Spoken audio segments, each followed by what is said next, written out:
नमस्कार साथियों, आप सबका फिर से स्वागत है हमारे YouTube चैनल प्रैक्टिपीडिया पर। दोस्तों, आज हम आपके लिए लेके लाए हैं ऑपरेटिंग सिस्टम और उनके प्रकार। ऑपरेटिंग सिस्टम क्या होता है, कितने प्रकार के होता है, वो कैसे काम करता है, ये सब आज की वीडियो में हम करने जा रहे हैं। दोस्तों, अगर आपने अभी तक हमारे चैनल को सब्सक्राइब नहीं किया है तो प्लीज़ सब्सक्राइब कर ले ताकि आने वाला वीडियो आप तक आसानी से पहुँच सके। तो चलिए अभी हम लेट नहीं करते और अपने टॉपिक पर चलते हैं। सबसे पहले मैं आपको ऑपरेटिंग सिस्टम के प्रकार बता देता हूँ, फिर ऑपरेटिंग सिस्टम क्या होता है इसके बारे में बताऊँगा। तो ऑपरेटिंग सिस्टम के प्रकार क्या क्या हैं, टाइप्स ऑफ ऑपरेटिंग सिस्टम। पहला है उपयोगकर्ता के आधार पर, मतलब जो यूज़ करने वाला है उसके आधार पर ऑपरेटिंग सिस्टम के एक प्रकार हैं। ठीक है। दूसरा, काम करने के मोड के आधार पर ऑपरेटिंग सिस्टम काम करता है, उसके आधार पर ऑपरेटिंग सिस्टम के प्रकार दिया गया है। और तीसरा, विकास के क्रम, ऑपरेटिंग सिस्टम जब डेवलप हुआ उसके आधार पर क्या किया है, उसका प्रकार को दिया गया है। तो ये तीन प्रकार से ऑपरेटिंग सिस्टम को बांटा गया है। पहले उपयोगकर्ता के आधार पर, दूसरा जो ऑपरेटिंग सिस्टम है उसके काम करने के आधार पर, और तीसरा उनके विकास के आधार पर।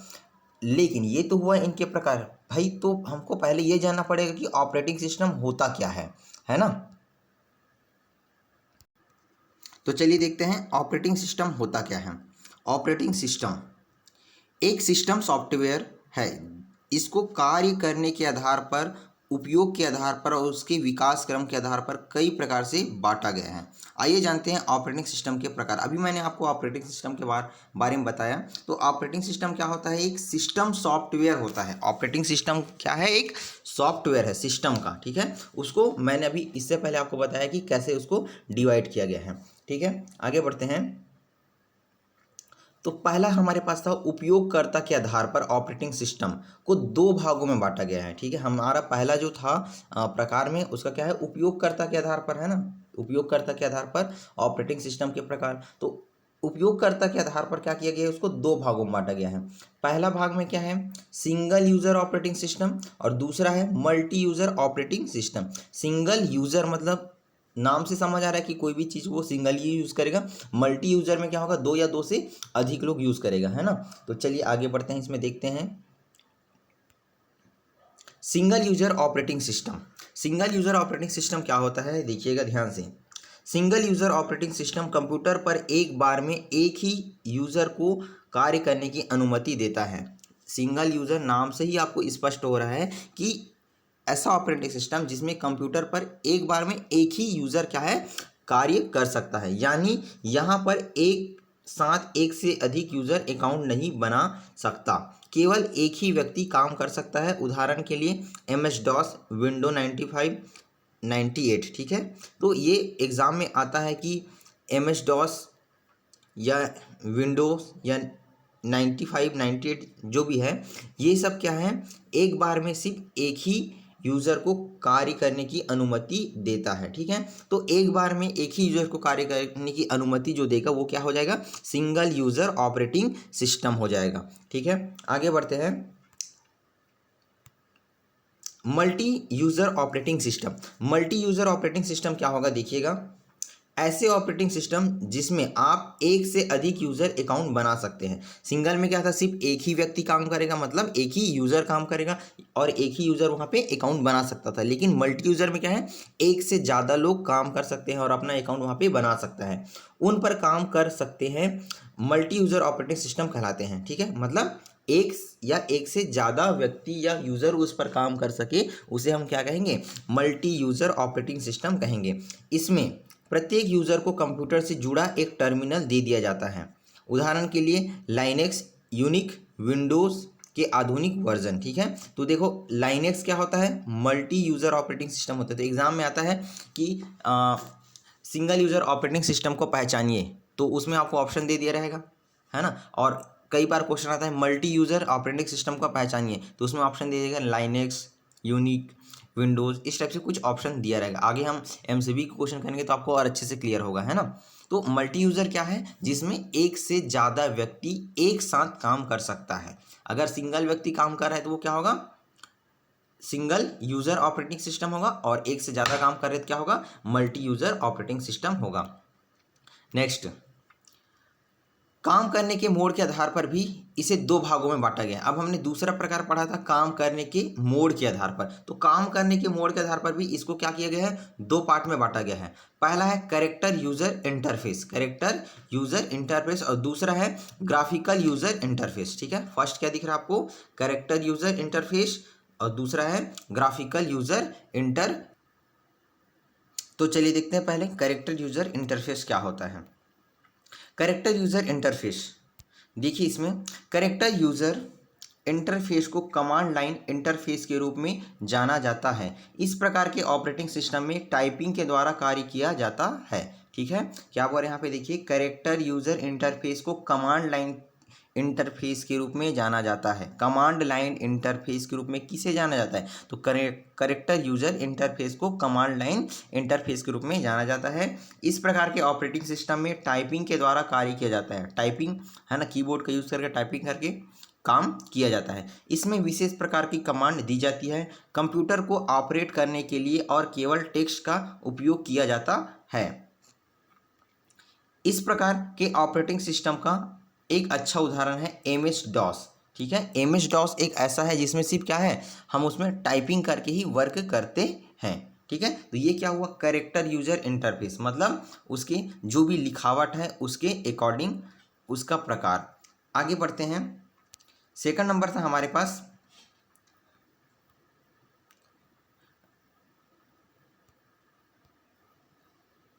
Graphical user interface. जैसा कि इसके नाम से ही प्रदर्शित होता है, ग्राफिकल मतलब ग्राफ बना होगा, है ना, नाम से ही आपको स्पष्ट हो रहा है। ऑपरेटिंग सिस्टम ग्राफिक्स पर आधारित होता है, यानी आप माउस और कीबोर्ड के माध्यम से कंप्यूटर को इनपुट दे सकते हैं और वहाँ पर जो आपको इंटरफेस दिया जाता है वह ग्राफिकल होता है। या यहाँ पर सभी प्रकार के बटन होते हैं, मेन्यू होते हैं, जो पूरी तरीके से बहुत ही आसान इंटरफेस होता है। और ये क्या होता है, बहुत ही आसान होता है। अब यहाँ पे देखो, हमने इससे पहले देखा था उसमें और इसमें क्या, इससे पहले में क्या था, कैरेक्टर, सिर्फ हम उसमें क्या कर सकते हैं, कैरेक्टर को टाइप कर सकते थे। लेकिन सेकंड में क्या है, ग्राफिकल यूजर इंटरफेस है, इसमें हम क्या कर सकते हैं, कैरेक्टर के साथ साथ हम उसमें ग्राफ भी डिज़ाइन कर सकते हैं। अभी देखिए, कंप्यूटर के विकास और कंप्यूटर की पीढ़ियों के आधार पर उनमें चलाए जाने वाले ऑपरेटिंग सिस्टम का विकास भी होता रहा। इस प्रकार ऑपरेटिंग सिस्टम निम्न प्रकार से, पहला आप देख पा रहे हैं bench processing system, bench processing system या इसी को बोलते हैं bench processing operating system. Second number है टाइम शेयरिंग या multi user operating system, time sharing या मल्टी यूज़र ऑपरेटिंग सिस्टम। तीसरा नंबर है मल्टीटास्किंग ऑपरेटिंग सिस्टम। फिर चौथा नंबर है real time operating system. Next है मल्टी प्रोसेसर ऑपरेटिंग सिस्टम। छठवां नंबर है एम्बेडेड ऑपरेटिंग सिस्टम और सातवां है डिस्ट्रीब्यूटेड ऑपरेटिंग सिस्टम। ठीक है, तो ये 7 प्रकार से ऑपरेटिंग सिस्टम है। तो पहला हम बात करते हैं बेंच प्रोसेसिंग सिस्टम या बेंच प्रोसेसिंग ऑपरेटिंग सिस्टम के बारे में। बेंच प्रोसेसिंग सिस्टम कंप्यूटर में सबसे पहले उपयोग हुए ऑपरेटिंग सिस्टम में से एक बेंच ऑपरेटिंग सिस्टम के यूज़र जिसको स्वयं उपयोग करने के लिए बाजार अपने जॉब, कार्य या पंच कार्ड इसी प्रकार की अन्य डिवाइस में ऑपरेटिंग को दे देते हैं तथा ऑपरेटर सभी जॉब का समूह बनाकर उसे चला देता है। सामान्यतः बेंच प्रोसेसिंग ऑपरेटिंग सिस्टम एक बार में एक प्रोग्राम चलाता है। इनका उपयोग अब न के बराबर होता है, परंतु कुछ मेन फ्रेश कंप्यूटर में अभी भी इसका उपयोग हो रहा है। ठीक है, बेंच प्रोसेसिंग से आप नाम से ही समझ रहे हैं कि, देखो मैं इसको एक्सप्लेन कर रहा हूँ, आप लोग ध्यान से देखिएगा। बेंच प्रोसेसिंग सिस्टम कंप्यूटर में सबसे पहले उपयोग हुए ऑपरेटिंग सिस्टम है। ठीक है, सबसे पहला ऑपरेटिंग सिस्टम आता है एग्जाम में, तो क्या लिखेंगे आप लोग, bench processing operating system. Bench operating system के यूज़र इसको स्वयं उपयोग करने के लिए, स्वयं उपयोग करने के बजाय, मतलब खुद उपयोग नहीं करता, अपने जॉब कार्य को पंच कार्ड या इसी प्रकार के किसी अन्य डिवाइस में ऑपरेटर को दे देते हैं तथा ऑपरेटर सभी जॉब का समूह बनाकर उसे चला देता है। ठीक है, सामान्यतः बेंच ऑपरेटिंग सिस्टम एक बार में एक प्रोग्राम चलाता है। जो बेंच ऑपरेटिंग सिस्टम होता है वो एक बार में एक प्रोग्राम को चलाता है। इसका उपयोग अभी नहीं के बराबर होता है, अभी बहुत कम हो गया क्योंकि अभी पूरा डेवलप हो चुका है कंप्यूटर का, तो नहीं के बराबर इसका उपयोग होता है, कहीं कहीं इसका उपयोग होता होगा, परंतु कुछ मेन फ्रेश कंप्यूटर है जहां अभी भी इसका उपयोग होता है। ठीक है, आगे बढ़ते हैं। टाइम शेयरिंग या multi user operating system. Time sharing या मल्टी यूज़र, टाइम शेयरिंग और मल्टी यूज़र आपको नाम से ही समझ आ जाएगा। टाइम शेयरिंग या मल्टी यूज़र ऑपरेटिंग सिस्टम का प्रयोग नेटवर्क में किया जाता है। किस में किया जाता है? नेटवर्क में किया जाता है। टाइम शेयरिंग और मल्टी यूज़र ऑपरेटिंग सिस्टम का प्रयोग कहाँ किया जाता है? नेटवर्क में किया जाता है। इसके माध्यम से विभिन्न यूज़र एक ही समय में एक ही प्रोग्राम को प्रयोग कर सकते हैं, मतलब बहुत सारे लोग एक टाइम में इसका एक साथ प्रयोग कर सकता है। किसमें? टाइम शेयरिंग या मल्टी यूज़र ऑपरेटिंग सिस्टम में। ठीक है, इस प्रकार के ऑपरेटिंग सिस्टम में यूज़र के अकाउंट बना दिए जाते हैं, जिसमें यूज़र को सॉफ्टवेयर उपयोग करने हेतु कितनी परमिशन है यह ज्ञात होता है। ठीक है, जो यूज़ करने वाला है उसको कितनी परमिशन लेनी है ये उनको पहले से मालूम होता है। ठीक है, उसके बाद देखिए multitasking operating system. Multitasking operating system क्या होगा? मल्टीटास्किंग ऑपरेटिंग सिस्टम में एक ही समय में एक से अधिक टास्क करवाए जाते हैं। ठीक है, मल्टीटास्किंग नाम से समझ आ रहा है। मल्टीटास्किंग मतलब क्या होगा? वो एक टाइम में वो बहुत सारे टास्क एक साथ कराया जाएगा। वास्तविकता में प्रोसेसर बहुत जल्दी अलग अलग प्रोसेस को समय प्रदान करता है, जिसे सीपीयू शेड्यूलिंग कहते हैं। यह कार्य इतनी अधिक तेजी से होता है कि यूज़र को सभी कार्यों को एक साथ होते हुए प्रतीत होता है। इसका लाभ यह है कि सीपीयू में खाली समय का सर्वोत्तम उपयोग हो जाता है। ठीक है, मतलब जैसे मल्टीटास्किंग है, मतलब कोई भी काम को हमको कराना है तो वो क्या करेगा? एक साथ बहुत सारे लोगों को दे देगा, जिससे क्या होगा? वो आसानी से कम समय में वो काम पूरा हो जाएगा, मतलब काम बहुत ही तेज़ी से होता है। किसमें? मल्टीटास्किंग ऑपरेटिंग सिस्टम में। इसका लाभ ये है कि सीपीयू के खाली समय में इसका सर्वोत्तम उपयोग भी हो जाता है। सीपीयू खाली पड़ा है तो उसका यूज़ भी हो जाएगा। ठीक है, आगे बढ़िए। Real time operating system. तो रियल टाइम ऑपरेटिंग सिस्टम क्या होगा? देखिए, real time operating system data processing system के रूप में जाना जाता है। रियल टाइम ऑपरेटिंग सिस्टम किसके रूप में जाना जाता है? डाटा प्रोसेसिंग सिस्टम के रूप में जाना जाता है। इनमें किसी इवेंट को क्रियान्वयन करने के पूर्व एक निर्धारित समय होता है, जिसे रिस्पॉन्स टाइम कहा जाता है। तो पेपर में आता है रिस्पॉन्स टाइम किसे कहा जाता है? तो क्या होगा?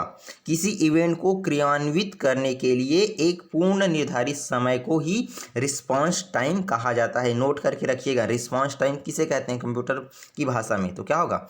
कोई भी इवेंट को क्रियान्वित करने के लिए जो टाइम निर्धारित होती है उसे क्या कहेंगे? Response time. ये प्राथमिकता के रूप में प्रोसेस कंट्रोल एवं टेलीकम्युनिकेशन से अधिक प्रयोग किए जाते हैं। इनका उपयोग वैज्ञानिक अनुसंधान कार्यों, मेडिकल इमरजेंसी सिस्टम, औद्योगिक नियंत्रण सिस्टम, रोबोट्स में हवाई यातायात नियंत्रण, एयर ट्रैफिक कंट्रोल इत्यादि में होता है। ये दो प्रकार के होते हैं। ठीक है, तो रियल टाइम मतलब एक्चुअल टाइम में, मतलब एक्चुअल टाइम में ही ये क्या करेगा? काम करेगा, जिससे क्या होगा? जैसे रेलगाड़ी की बात बताए है ना, औद्योगिक के क्षेत्र में, रोबोट में, मेडिकल इमरजेंसी में, क्योंकि ये जितने भी वर्क हो रहा है वो रियल टाइम में होते हैं। तो रियल टाइम ऑपरेटिंग सिस्टम क्या होता है? डाटा प्रोसेसिंग सिस्टम के रूप में जाना जाता है इसको। ठीक है, और इसको रिस्पांस टाइम भी कहा जाता है। कब? जब वो इवेंट को क्रियान्वित करने के लिए उसके समय पहले से निर्धारित हो तब। आगे बढ़ते हैं। रियल टाइम ऑपरेटिंग सिस्टम ये किसी संवेदनशील कार्यों को निश्चित समय में पूरा करने की गारंटी देता है। कोई भी काम को अगर वो लेता है तो उस समय अंतराल के बीच में उसको वो कंप्लीट कर ही देगा। इनमें द्वितीयक मेमोरी नहीं होती, कोई दूसरा और मेमोरी नहीं होती, या बहुत कम मात्रा में उपलब्ध होती है। ठीक है, यदि अगर है द्वितीयक मेमोरी तो बहुत ही कम मात्रा में है, नहीं तो वो अकेले ही काफ़ी है। उसके बाद देखिए सॉफ्ट रियल टाइम सिस्टम। ठीक है, अब हमने इसका अभी पढ़ा कि ये दो प्रकार के होता है। तो पहला क्या है? Soft real time system. ये हार्ड रियल टाइम सिस्टम की तुलना में थोड़ा कम पाबंद है, पर ये संवेदनशील कार्यों को अन्य सभी कार्यों से अधिक वरीयता देता है। ठीक है, मल्टीमीडिया, वर्चुअल रियलिटी आदि कार्यों में इसका अधिक उपयोग होता है। ठीक है, किसका? रियल टाइम ऑपरेटिंग सिस्टम का। ठीक है, ये किसका उदाहरण है ये, या किसका प्रकार है, रियल टाइम ऑपरेटिंग सिस्टम का ही प्रकार है। पहला है सॉफ्ट रियल टाइम और दूसरा होता है हार्ड रियल टाइम। मैंने आपको पहले सॉफ्ट बताया, ध्यान से समझिएगा, है ना। मैंने आपको यहाँ पे पहले क्या बताया, सॉफ्ट बताया। अब चलते हैं हार्ड रियल टाइम सिस्टम में। ये संवेदनशील कार्यों को निश्चित समय में पूरा करने की गारंटी देता है। ठीक है, जो hard real time operating system है वो क्या करता है, संवेदनशील कार्यों को निश्चित समय में पूरा कर देता है। इसमें द्वितीयक मेमोरी नहीं होती। ठीक है, कोई दूसरा मेमोरी नहीं होता है, या होता भी है तो बहुत ही कम मात्रा के लिए होता है ना। मैंने पहले बताया था, लेकिन मैंने आपको ये नहीं बताया था कि यहाँ पे हार्ड रियल टाइम सिस्टम को पहले लेना है। ठीक है, पहले हम क्या किए, सॉफ्ट रियल को समझे, फिर ये समझे। ठीक है, क्लियर है दोनों। चलिए ठीक है, अगर आपको डाउट होगा तो कमेंट करके बताइएगा। आगे बढ़ते हैं। Embedded operating system. Embedded operating system क्या होता है, देखिए, एम्बेडेड सिस्टम ऐसे ऑपरेटिंग सिस्टम हैं जो कि किसी इलेक्ट्रॉनिक्स या अन्य प्रकार की हार्डवेयर डिवाइस में उपस्थित होते हैं। ठीक है, क्या होता है, देखिए एक बार फिर से, एम्बेडेड सिस्टम ऐसे ऑपरेटिंग सिस्टम हैं जो कि किसी इलेक्ट्रॉनिक या अन्य प्रकार के हार्डवेयर डिवाइस में उपस्थित रहते हैं। ये रोम में ही उपस्थित रहते हैं। किस में रहते हैं, रोम में। जो एम्बेडेड ऑपरेटिंग सिस्टम है वो किस में उपस्थित रहते हैं, रोम में। इनका उपयोग घरेलू उपयोग वाले उपकरण जैसे माइक्रोवेव ओवन जो आता है घर में यूज़ करने के लिए किचन में, है ना, washing machine, car management system, traffic control system इत्यादि में किया जाता है। किसका, एम्बेडेड ऑपरेटिंग सिस्टम का। ठीक है, आगे बढ़ते हैं। उसके बाद है multi processor operating system. Multi processor operating system क्या होता है, देखिए, इस प्रकार के ऑपरेटिंग सिस्टम उन जगहों पर उपयोग किए जाते हैं जहां पर एक से अधिक प्रोसेस सिस्टम में लगे हुए होते हैं। एक से अधिक प्रोसेसर इस्तेमाल करने की तकनीक को पैरेलल प्रोसेसिंग कहा जाता है। और तो मल्टी प्रोसेसिंग या प्रोसेसर ऑपरेटिंग सिस्टम में क्या होगा, इसमें एक से ज़्यादा वहाँ पे क्या होगा, प्रोसेसर सिस्टम लगे रहेंगे। और जहाँ पे एक से अधिक प्रोसेसर इस्तेमाल करने की जो तकनीक होती है उसे क्या कहा जाता है, याद रखिएगा आप लोग, पैरेलल। ठीक है, एक मिनट, कलर चेंज कर लेते हैं। क्या कहते हैं उसको, पैरेलल प्रोसेसिंग कहा जाता है। क्या कहा जाता है, पैरेलल प्रोसेसिंग। ठीक है, याद रखिएगा, पैरेलल प्रोसेसिंग क्या होता है, एक से अधिक प्रोसेसर इस्तेमाल करने की जो तकनीक है उसे क्या कहते हैं, पैरेलल प्रोसेसर कहते हैं। ठीक है, आगे बढ़िए। नेक्स्ट है distributed operating system. Distributed operating system, अब डिस्ट्रीब्यूटेड मतलब समझ आ रहा है कि अब बांटना, है ना। तो क्या होता है, देखिए, ये कई सारे प्रोसेसर को उपयोग कर विभिन्न एप्लीकेशन को चलाते हैं तथा इन एप्लीकेशन या सॉफ्टवेयर का उपयोग भी कई सारे यूज़र करते हैं। इन्हें यूजुअली कपल्ड ऑपरेटिंग सिस्टम भी कहा जाता है। तो कपल्ड ऑपरेटिंग सिस्टम किसे कहा जाता है, तो आप लोग आंसर दीजिएगा, डिस्ट्रीब्यूटेड ऑपरेटिंग सिस्टम को ही कपल्ड ऑपरेटिंग सिस्टम कहा जाता है। इसका लाभ यह है कि यूज़र को बहुत सारे रिसोर्स उपयोग करने हेतु मिल जाते हैं एवं अगर एक सिस्टम बिगड़ जाता है तो अन्य सिस्टम का उपयोग किया जा सकता है। जैसे डिस्ट्रीब्यूटेड ऑपरेटिंग सिस्टम का यूज़ कर रहे हैं, अब यहाँ पे 4-5 मान लो ख़राब हो गया तो उससे हमको कोई फ़र्क नहीं पड़ेगा, क्योंकि हमारे पास ऑलरेडी और बहुत सारे सिस्टम वर्क में हैं, तो वो क्या करेगा, उसका काम वो भी ले लेगा। ठीक है, आगे बढ़िए। अब ये तो हुआ हम 7 प्रकार से देखें, लेकिन इसमें और ही कुछ बहुत ही इम्पोर्टेंट ऑपरेटिंग सिस्टम है जिसके बारे में मैं अभी आपको बताने जा रहा हूँ। और एग्ज़ाम में जो लोकप्रिय ऑपरेटिंग सिस्टम है वो बहुत ही ज़्यादा इम्पोर्टेंट रखता है। ठीक है, तो पहला देखते हैं हम, MS-DOS। MS-DOS या इसी को बोलते हैं माइक्रोसॉफ्ट डिस्क ऑपरेटिंग सिस्टम। याद रखिएगा, MS-DOS that means Microsoft disk operating system. यह 1981 में माइक्रोसॉफ्ट व IBM द्वारा संयुक्त रूप से तैयार किया गया। कौन से सन में किया गया, अब याद रखिए, बहुत ही इंपॉर्टेंट है ये, है ना। कौन से सन में तैयार किया गया, एक मिनट, ये आगे बढ़ गया है। चलिए देखिए, ये सबसे पहले 1981 में, कौन से सन में, 1981 में माइक्रोसॉफ्ट और IBM दोनों ने मिलकर क्या किया, इसका निर्माण किया। एकल ऑपरेटिंग सिस्टम है, और जो MS DOS है वो कैसा है, हमने ही पढ़ा ना भाई, एकल है कि मल्टी है, तो ये क्या है, एकल ऑपरेटिंग सिस्टम है, याद रखिएगा क्या है, एकल ऑपरेटिंग सिस्टम है। उसके बाद देखते हैं, यह कमांड प्रॉम्प्ट पर आधारित ऑपरेटिंग सिस्टम है। चूंकि इसमें कमांड को कंप्यूटर पर टाइप करना पड़ता है, हमने पढ़ा, क्योंकि जो करेक्टर वाला होता है वही एकल होता है ना, तो इसमें क्या करना पड़ता है, जो भी कमांड है उसको कंप्यूटर में हमको टाइप करना पड़ता है। अतः उपयोगकर्ता को कमांड तथा उससे सिंटेक्स याद रखना पड़ता है। जो उपयोग करता है उसको उसका कमांड और जो सिंटेक्स है उसको याद रखना पड़ेगा। अगर उसको सिंटेक्स याद नहीं है तो उस पर काम नहीं कर सकता, ठीक है। इसमें प्रॉम्प्ट में चालू नाम स्लैश तथा खुले हुए डायरेक्टरी का नाम रहता है। MS DOS एक 16 बीट ऑपरेटिंग सिस्टम है। MS DOS क्या होता है, 16 बीट का ऑपरेटिंग सिस्टम होता है। वर्तमान में इस ऑपरेटिंग सिस्टम का प्रचलन कम हो गया है क्योंकि इसके कमांड को याद रखना पड़ता है तथा इनमें चित्र और ग्राफ नहीं बनाए जा सकते, ठीक है। जो MS DOS है वो आज से 10 साल पहले या जब कंप्यूटर आया था उस टाइम इसका प्रचलन बहुत था, लेकिन अभी नए नए सॉफ्टवेयर के आने से MS DOS का यूज़ नहीं के बराबर है, अब नहीं होता है, ये मान के चलिए, ठीक है। क्योंकि इसमें सिर्फ हमको क्या करना पड़ता था, टाइप करना पड़ता था, और जो इनके सिंटैक्स हैं उनको हमको याद रखना पड़ता था। तो इतना सभी लोग इसको याद नहीं रख सकते, ठीक है, कुछ लोग याद कर पाते हैं, लेकिन बहुत सारे लोग हैं जो कंप्यूटर यूज़ करते हैं, तो वो उनके लिए ये सिंटैक्स को याद रखना पॉसिबल नहीं है। और दूसरा चीज़ ये कि इसमें ग्राफ या कोई चित्र हम ड्रॉ नहीं कर सकते हैं, ठीक है। उसके बाद देखते हैं, सेकंड नंबर है माइक्रोसॉफ्ट विंडोज़। माइक्रोसॉफ्ट कंपनी ने MS DOS की कमियों को दूर करने के लिए 1990 में विंडोज़ 3.0 जारी किया, ठीक है। अब यहाँ पे देखो, सबसे पहले क्या था, आज से लगभग जब कंप्यूटर का विकास हुआ तो MS DOS चलता था। तो माइक्रोसॉफ्ट विंडोज़ ने, जो कंपनी है माइक्रोसॉफ्ट विंडोज़ क्या है, एक कंपनी है, उन्होंने क्या किया, MS DOS की जो कमी थी उसको दूर करने के लिए 1990 में विंडो 3.0 जारी किया। बाद में इसमें कुछ संशोधित संस्करण समय समय पर जारी किए गए। उसके बाद ये तो ठीक है, माइक्रोसॉफ्ट ने विंडोज़ बना दिया, लेकिन उन्होंने भी क्या किया, समय समय पर इसमें अपडेशन लाते गया। जैसे विंडो 95, विंडो 98। अब विंडो 95 का मतलब यह है कि विंडो 95 1995 में बना। विंडो 98 का मतलब यह है कि जो विंडो है वो 98 में बना। उसके बाद आया विंडो ME। ME का जो फुल फॉर्म होगा क्या होगा, मिलीनियम, ठीक है। उसके बाद आया विंडोज़ XP, फिर आया विंडोज़ विस्टा, फिर विंडोज़ 7, अब अभी यूज होता है विंडो 10, ठीक है।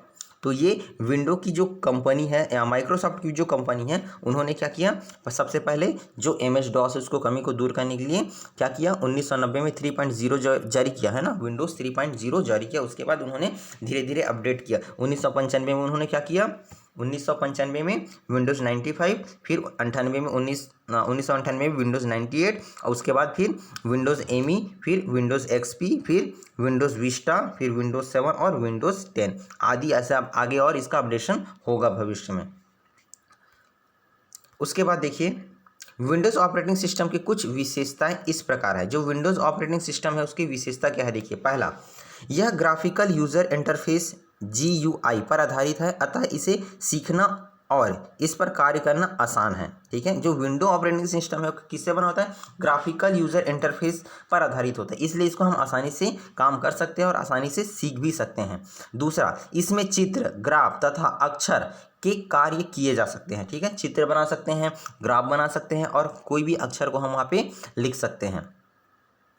तीसरा नंबर, विंडोज़ पर आधारित सभी प्रोग्राम की कार्य पद्धति लगभग समान होती है। जो जितने भी यहाँ पे सॉफ्टवेयर है, काम लगभग सबका क्या है, एक जैसा है। इसमें एक प्रोग्राम का ज्ञान दूसरे प्रोग्राम में भी उपयोगी होता है। जो ऐसा नहीं है कि विंडो XP बना उसके बाद फिर नया विंडो 10 आ गया तो विंडो XP का पूरा ज्ञान हमारा वेस्ट चला जाएगा, ऐसा बिल्कुल नहीं है। उसमें से अधिकतर 90% जो पुराना वर्जन है वही रहता है, कुछ अपडेशन के साथ उसमें क्या होता है, नया आता है। चौथा नंबर है, यह मल्टीटास्किंग एकल ऑपरेटिंग सिस्टम है। इसमें एक साथ कई कार्यक्रमों को चलाया और उस पर कार्य किया जा सकता है। जो विंडो ऑपरेटिंग सिस्टम है वो क्या है, मल्टीटास्किंग है। ठीक है, मल्टीटास्किंग ऑपरेटिंग सिस्टम जो हम पढ़े ना प्रकार ऑपरेटिंग सिस्टम के प्रकार में, तो जो विंडो है वो क्या है, मल्टीटास्किंग ऑपरेटिंग सिस्टम है, जिसमें हम पहले से जानते हैं कि मल्टीटास्किंग में क्या होता है, एक साथ एक से ज़्यादा लोग काम कर सकते हैं। ठीक है, उसके बाद देखिए तीसरा नंबर है Microsoft window NT. Microsoft window NT, तो माइक्रोसॉफ्ट विंडो एनटी क्या होता है देखते हैं। यह कंप्यूटर नेटवर्क में प्रयोग के लिए बनाया गया बहु उपयोगकर्ता मल्टी प्रोसेसिंग तथा टाइम शेयरिंग ऑपरेटिंग सिस्टम है। जो माइक्रोसॉफ्ट विंडो एनटी है वो क्या है, एक बहु उपयोगकर्ता या मल्टी प्रोसेसिंग तथा टाइम शेयरिंग ऑपरेटिंग सिस्टम है। इस तरह के ऑपरेटिंग सिस्टम को नेटवर्क ऑपरेटिंग सिस्टम कहा जाता है। जो मल्टी ऑपरेटिंग सिस्टम होता है, टाइम शेयरिंग ऑपरेटिंग सिस्टम होता है, उसे क्या कहा जाता है, याद रखिएगा क्या कहा जाता है, नेटवर्क ऑपरेटिंग सिस्टम भी कहा जाता है, इसी को ही याद रखिएगा। यह विंडोज़ की तरह ग्राफिकल यूज़र इंटरफेस का प्रयोग करता है, पर इनमें नेटवर्क संचार तथा डाटा सुरक्षा की विशेषताएं पाई जाती है। ठीक है, इसमें नेटवर्क की जो सुरक्षा है वो, संचार तथा डाटा की सुरक्षा है वो, और बहुत सारी विशेषता विंडोज़ में एनटी में पाई जाती है। उसके बाद है अगला यूनिक्स। ठीक है, यूनिक्स जिसको बोलते हैं यूनिक्स। तो यूनिक्स का है ये बहुत ही इंपॉर्टेंट है, बहुत ही ज़्यादा इंपॉर्टेंट है, पेपर में यूनिक्स से पूछा जाता है, याद रखिएगा। 99% इससे आने का चांस रहता है एग्ज़ाम में। ठीक है, यूनिक्स हो गया, उसके बाद और इसके बाद आने वाला है उस टॉपिक से। ठीक है, तो देखिए पहले हम यूनिक्स क्या होता है देख लेते हैं। यह एक multi user time sharing operating system है। यूनिक्स क्या है, multi user time sharing, multi user time sharing software है। इसका विकास 1970 में किसने किया था, बेल लेबोरेटरीज। किसने किया था, बेल लेबोरेटरीज के केन थॉमसन तथा डेनिस रिची द्वारा किया गया था। ठीक है, बेल लेबोरेटरीज के केन थॉमसन तथा डेनिस रिची। ठीक है, किसने, केन थॉमसन तथा डेनिस रिची ने इसका आविष्कार कौन से सन में किया था, 1970 में। कौन से सन में किया था, 1970 में, याद रखिएगा। ठीक है, यह नेटवर्क करता तथा संचार के लिए बनाया गया पहला सॉफ्टवेयर था। नेटवर्क तथा संचार के लिए बनाया गया पहला सॉफ्टवेयर क्या था, एग्जाम में आता है, तो क्या है, यूनिक्स। ठीक है, नेटवर्क करता तथा संचार के लिए बनाया गया पहला सॉफ्टवेयर कौन सा है, याद रखिएगा, यूनिक्स पहला सॉफ्टवेयर है जो नेटवर्क तथा संचार के लिए बनाया गया था।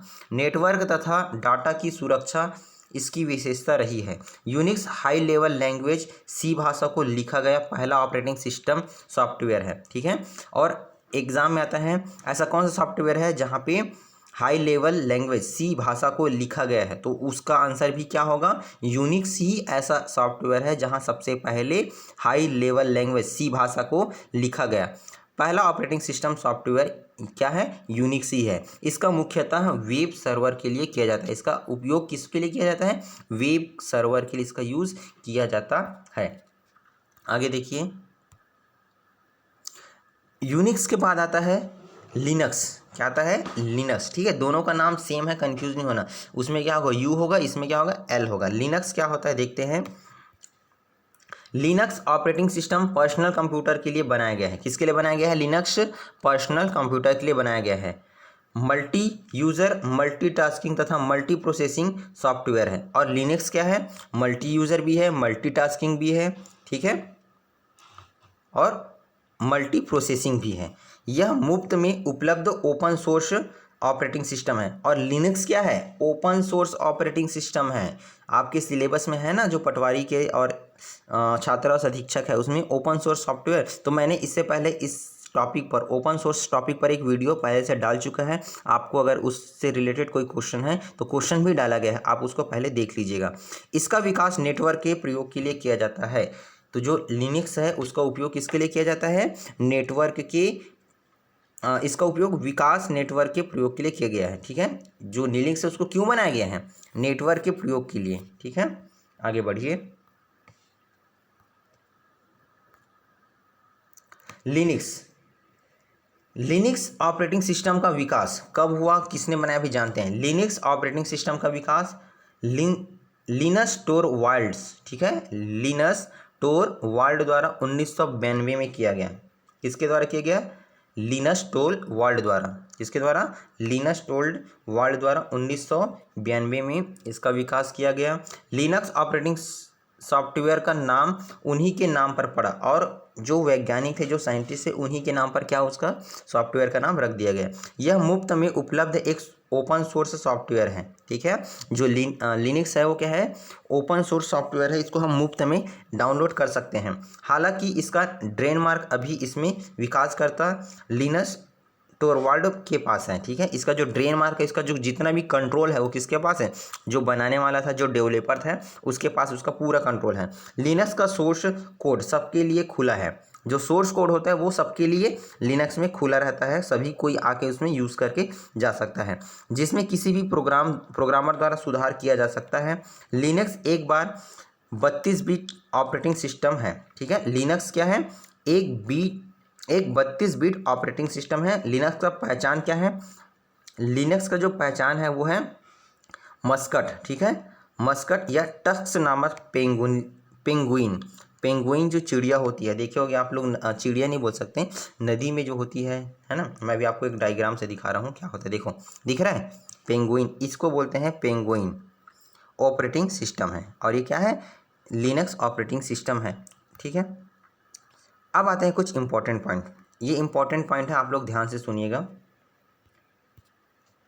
लिनक्स ऑपरेटिंग सिस्टम की लोकप्रियता को देखते हुए सन 2000 में कंप्यूटर निर्माण की कुछ शीर्ष संस्थाओं ने जीनोम JNU, ठीक है, network object model environment foundation की स्थापना की, जो मुफ्त व ओपन सोर्स सॉफ्टवेयर के विकास में अहम सहयोग दे रहा है, ठीक है।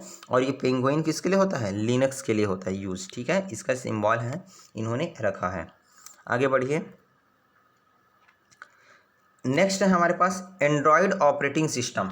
एंड्रॉयड ऑपरेटिंग सिस्टम, तो एंड्रॉयड ऑपरेटिंग सिस्टम क्या होगा? देखिए, Android touch screen mobile phone जैसे स्मार्टफोन, टैबलेट आदि के लिए गूगल कंपनी द्वारा विकसित ऑपरेटिंग सिस्टम है। जो एंड्रॉयड्स है वो किसके द्वारा निर्माण किया गया है? गूगल के द्वारा निर्माण किया गया ऑपरेटिंग सिस्टम है। इसमें ग्राफिकल यूज़र इंटरफेस का उपयोग किया जा सकता है। इसका सोर्स कोड लिनक्स तथा अन्य ओपन सोर्स सॉफ्टवेयर पर आधारित है। WhatsApp, messenger, Google play, Google search तथा जीमेल आदि एंड्रॉयड ऑपरेटिंग सिस्टम के भाग हैं। ये सब आपको एंड्रॉयड ऑपरेटिंग सिस्टम में मिल जाएंगे, ठीक है। आगे बढ़ते हैं। गूगल कंपनी ने कुछ अन्य कंपनी के साथ मिलकर ओपन हैंडसेट एलियंस बनाए, जो एंड्रॉयड सॉफ्टवेयर के विकास में भूमिका निभाता है। ये टिप्स आप लोग याद रखिएगा। आगे बढ़ते हैं, महत्वपूर्ण जानकारी आपको देते हैं। जो एंड्रॉयड ऑपरेटिंग सिस्टम है, अब आप लोग इससे पहले सुने भी नहीं होंगे, ध्यान से समझिए। अगर सुन लें तो बहुत अच्छी बात है, अपने लिए ताली बजा लीजिए, ठीक है। Clapping for your self. Android operating system के सभी संस्करणों के नाम मीठा भोजन। जो एंड्रॉयड ऑपरेटिंग सिस्टम है, तो कंपनी ने क्या किया? उसका नाम रखना चाहा, तो नाम किस पर रखा? उन्होंने सोचा कि जो भी मीठा भोजन है उसके नाम पर हम इसका नाम रख देते हैं। तो मीठा भोजन के नाम पर उन्होंने क्या किया? नाम रखा। जैसे कप केक, क्या दिख रहा है आपको? देखो यहाँ पे कप केक, और इक्लियर्स, किटकैट, ओरियो आदि, ठीक है। तो ये क्या है? ये सब ऑपरेटिंग सिस्टम है। हालांकि इसके नाम पर उन्होंने अपना जो सॉफ्टवेयर उसका नाम रखा था। तो आज के लिए बस इतना ही। अगली वीडियो में हम बहुत जल्द मिलेंगे। तब तक के लिए बहुत बहुत धन्यवाद आपका कि आपने हमारा वीडियो अंत तक देखा। आपको वीडियो अच्छा लगा होगा तो हमारे वीडियो को आप लाइक कर सकते हैं, शेयर कर सकते हैं, और सब्सक्राइब न करना भूले ही मत, क्योंकि आने वाला वीडियो आप तक नोटिफिकेशन के माध्यम से पहुंचेगा। कब? जब आप सब्सक्राइब किए रहोगे। Thank you for watching.